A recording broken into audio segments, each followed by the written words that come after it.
hello, welcome. Yeah, Episode welcome 4, back. Clark. Although you've Episode only been, 4 already. Wow. you've only been in 2 of them. I'd like to say I've been in all of them. Yeah, well, No, thanks to everyone that watched the previous ones. Hope it was enjoyable to watch, as it was to make. I think SJ was quite pleased with how many people sort of viewed. She was dead nervous about being in that one, so it was nice to see the views keep on piling up. So much appreciated. But episode 4. Yeah. We've both been on holiday. You might be able to see. We've got the killer tans We have. going We on. have got the time going. So we thought air travel was what we're going to talk about. So Yeah. I've always said, for me, I love traveling. I've said it loads of times before that if I had the opportunity, I'd spend 52 weeks a year on holiday and then probably complain that I hadn't been away enough. Yeah. I love traveling, love going on traveling by plane, but There are certain it's aspects. just it's the biggest pain in the backside in the world for me as a taller person. So I flew. We'll have a look at what both of us did, and we'll sort of talk about what both of us did. So I flew out to Morocco with SJ for a couple of weeks. It was one direct flight from Birmingham to Marrakesh with Tui, and for you, It was one from Stansted to Istanbul, and then Istanbul to Northern Cyprus, so Ercan.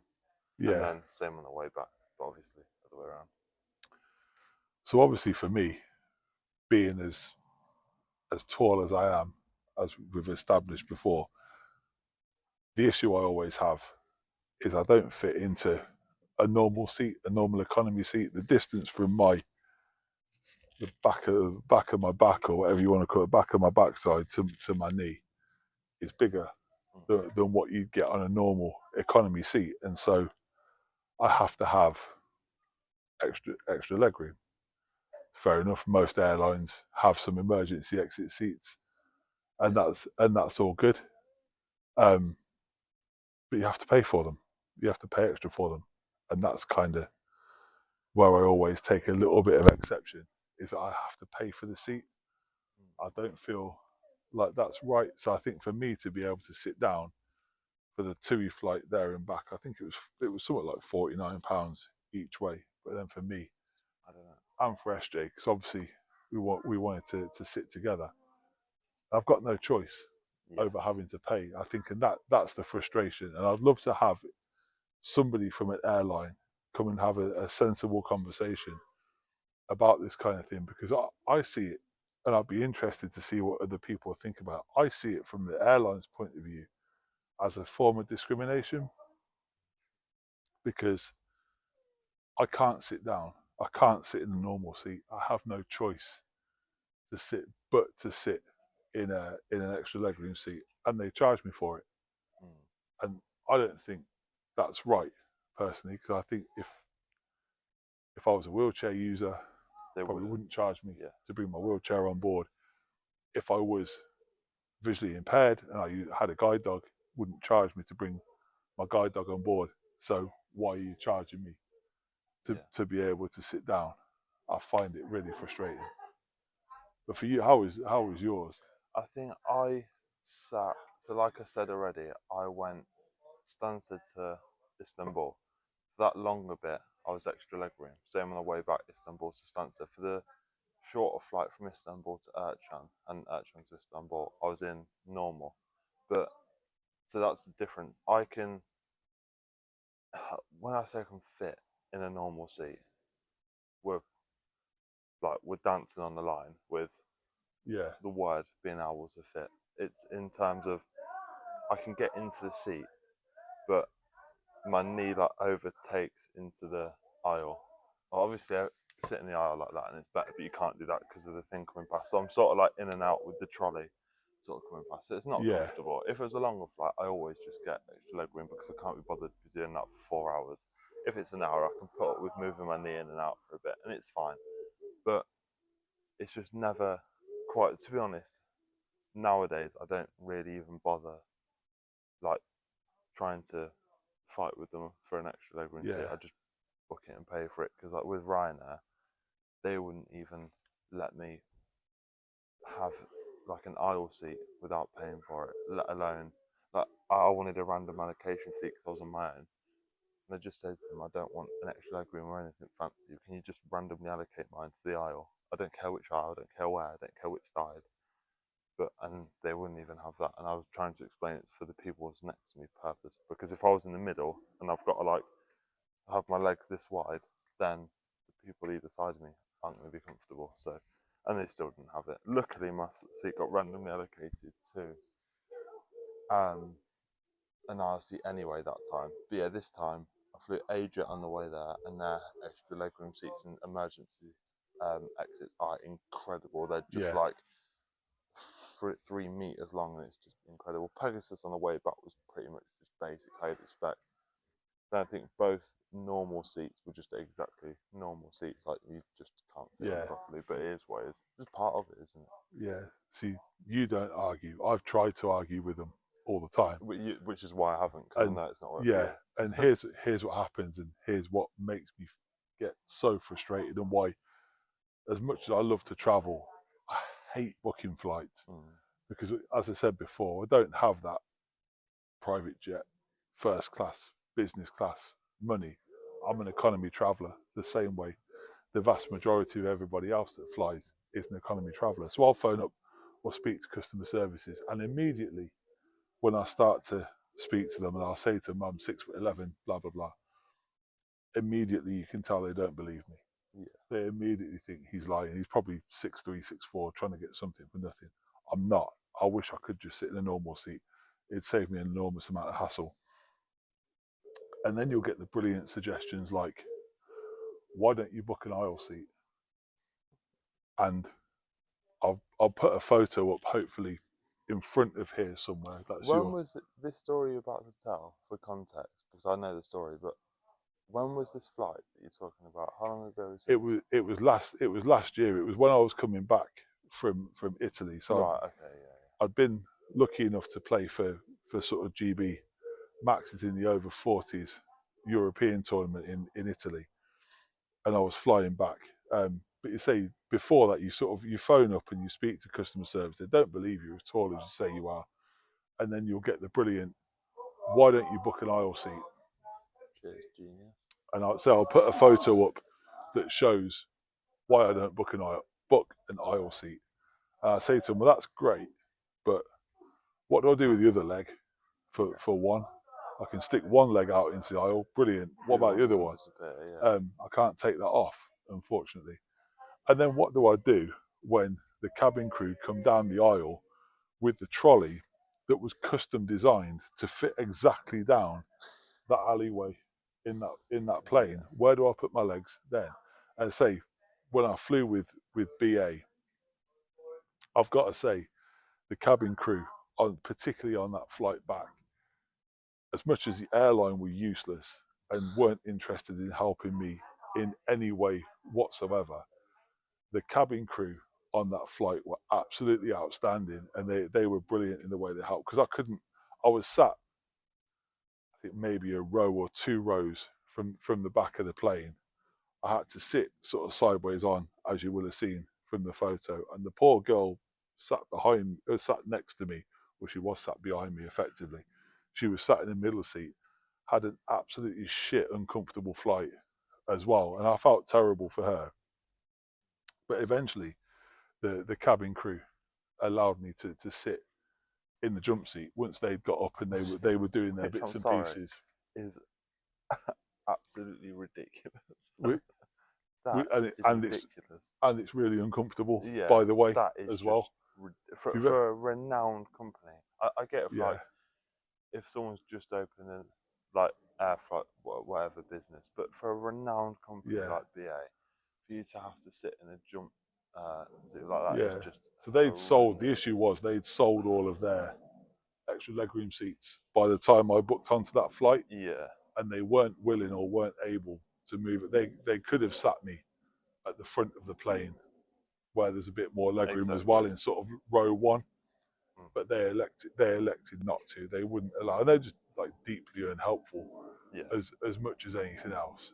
But yeah, it's a constant frustration. And with TUI, it's always the same. I spoke to TUI's customer service, and again, if there is anybody that ever watches this that happens to be from like TUI or BA or something like that, I'd love to have an actual sensible conversation with somebody about this kind of stuff, because it is a genuine form of stress when you sort of come to travel. And the TUI people say, well, that's, I phoned about extra legroom seat, or actually I was on the chat online. Yeah, that's what I did with Ryanair. Asking about extra legroom seats. No, we don't do that. So this is my situation, blah, blah, blah. No, sorry, we don't do that. It's not in our policy. I know it's not in your policy. That's the point.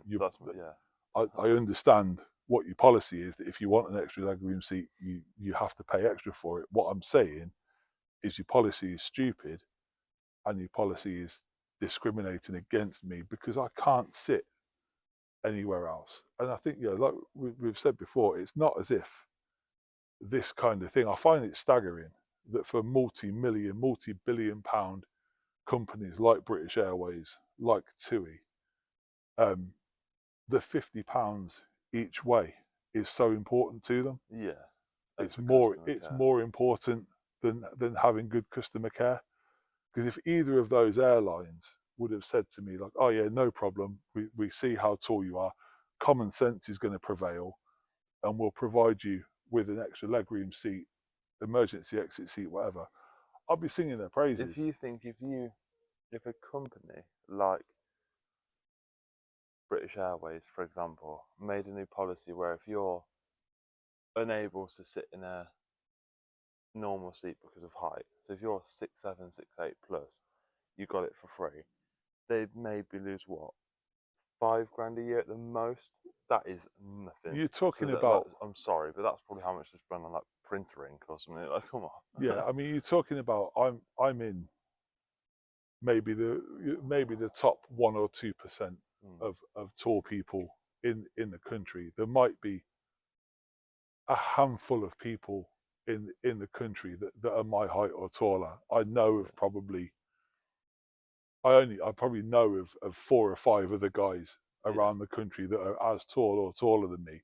There's bound to be more than that, but those are just the ones that I know. So it's not something that's going to happen all the time. And what you're asking for when you phone customer service, when you phone these passenger services, is for a bit of common sense. Yeah. I think that's all it is. It's kind of, to me, it's obvious. And you get on the plane and the cabin crew will say to you, where are you sitting? Emergency exit row. Oh, that's right. I hope they've given you that for free. Yeah, no, they've made me pay for it. Oh, what? They've made you pay. Can't believe they've made you pay. Yeah. But it got me thinking that maybe we should have a bit of a league table. And it's disappointing. It is disappointing with TUI because it's a shame. It kind of takes away from everything else, because the flight, the seat, everything else about those journeys there and back from Marrakesh, the flight was brilliant. It just, for me, it leaves a bit of a sour taste in my mouth that I have to pay like a stealth tax, like it was probably an extra £200 just to be able to sit down, just to do the same thing as everybody else was doing, just to be able to sit on the flight. And I think that's the bit, that's where the frustration lies for me. For the next, we might have to get Goose on as a special guest at some point. Yeah.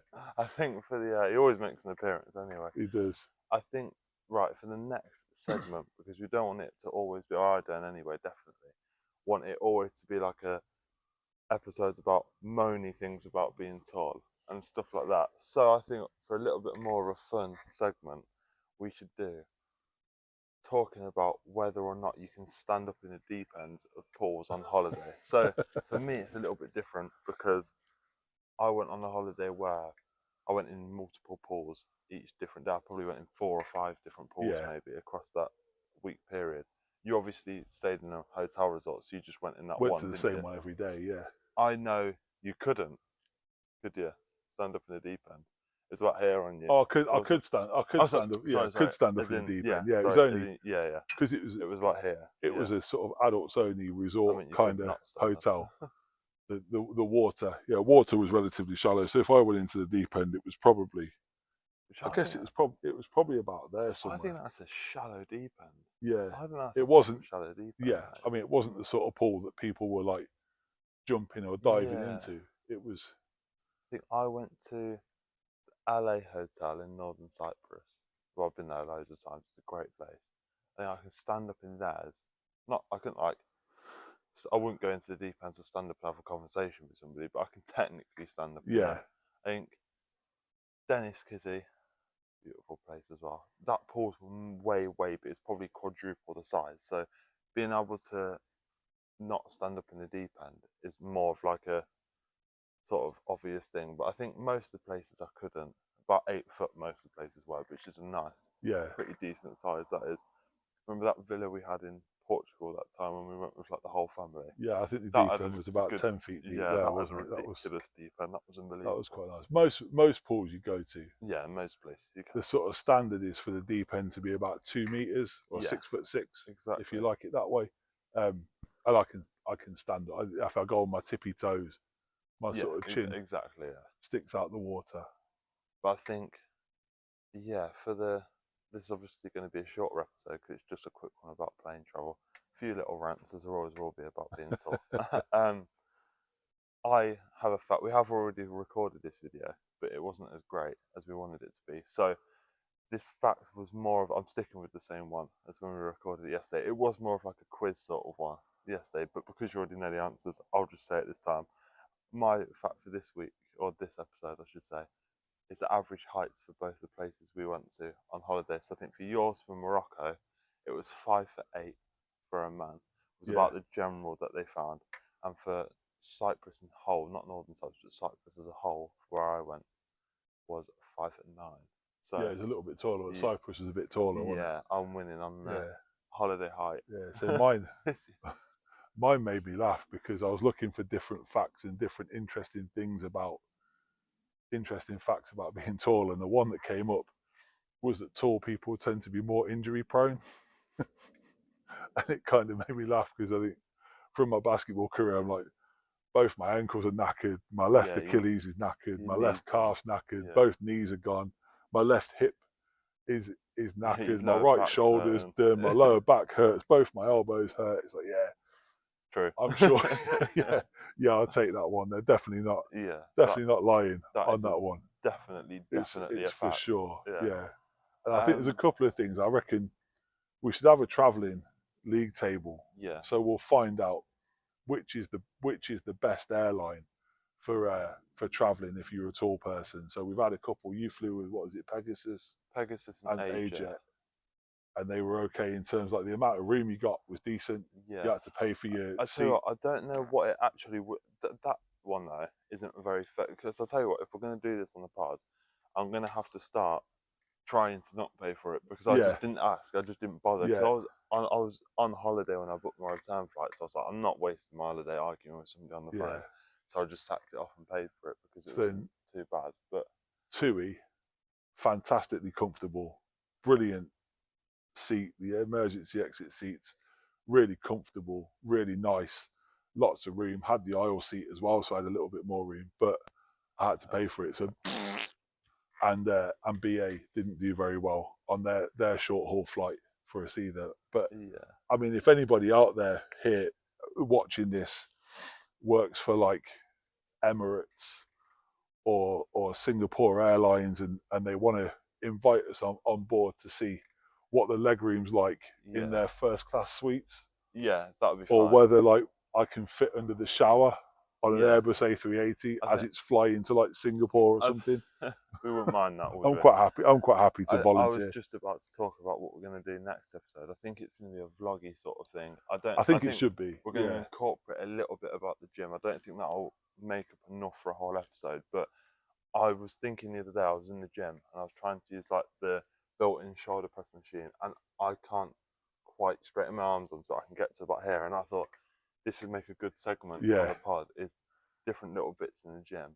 I think, unless I win the Euro Millions tonight, it probably won't be testing out the flights to Dubai. Not just yet. If I do, if I win the lottery tonight, the next podcast episode it's going to be me seeing if I can fit in a Lamborghini that I've just bought and flying to Dubai. So if that is the next episode, just know I've had a really, really good week. But yeah, if you're out there and you want to sponsor us or you want to help us out with any of those things, yeah, I wouldn't mind. Get in touch. We're all for it. 10 grand Emirates flight to Dubai. I'll give it a go. Yeah. I'll give it a go. But yeah, I think the next one, because one of the ideas of making or of trying to do a bit of a podcast, a bit of a thing like this, was around like the everyday things that people take for granted that are difficult for us or for taller people. So flying, you take it for granted. You book your seat, you get on the plane, you sit in your seat, you travel to where you're going. You don't have to think about whether you fit in it or not. Exactly. And it's the same with going to the gym. If you're a gym goer, you go to the gym, you use the equipment, you'd never give it a second thought of whether it's any good, whether you fit in it or not. You just go and use the equipment. Whereas for us, it might be a little bit different. We might have to adapt what we're doing ever so slightly. Yeah, I think if you've got any ideas out there to put, we don't just want to sit at a table and do videos, and at the same time, I don't want to have it as just a constant moany, complainy. These are the problems with this and the problems that. We want to do. At the end of the day, no matter what you're doing videos about or anything like that, it's got to be entertaining. So us sitting here moaning about stuff will soon become very, very boring to watch. So I think if you've got any ideas that you want to see us do, it will be incorporated. It's just our everyday lives to get on with stuff as a tall person. So we could go for a coffee on the train and come back again, and it'd be loads of stuff in there that just naturally happen to you as a tall person. So it'd always sort of filter itself in without making it the absolute like solo thing about it. So just let us know if you've got any ideas, anything you want to see us do. But definitely for the people that watch it regularly, we really appreciate everybody who watches it, whether you watch it for the first minute or whether you watch it all the way from start to finish. We appreciate the fact that you all do that. Yeah. But if you've got any ideas, like Josh said, anything you want to see us do or see us talk about or see us try or make a vlog for within reason, we're all up for it. And I think in next week's one of the ideas I had, the next week's one, instead of because the tall facts are becoming a little bit more difficult to find without being like uber boring. Next week it's going to be we'll start a series on like tall icons. So who are your tall icons? Yeah. And they can't all be basketball players because we'd just be sitting here talking about like NBA players. What's the minimum height limit? See, I was going to say, should we just do my height? We'll do it like we have these like conversations about the 5 famous people you'd invite for a dinner party. Yeah, right. Okay. It'll be like 5 tall people that you'd invite, or that you'd want to know, you'd want to meet at some point, you'd invite to your dinner party. But I was going to have a rule that for a female, they have to be over 6 foot. Yeah. For a male, they have to be over 6'6". Okay. And you can only have 2 basketball players. Okay. Everybody else has to come from some sort of other walk of life. There can only be 2 basketball players. Wicked. I'm gonna have an unbelievable list. I'm gonna sort that out. That's gonna be my research for the next episode. But yeah, any more ideas, leave them below. Thank you for watching. Yeah, thanks so much for watching, and don't forget the like and subscribe button that's down there somewhere. We really appreciate it. It's great seeing all those sort of subscriptions and stuff coming through. So keep on watching. Thank you very much, and we'll see you on the next one.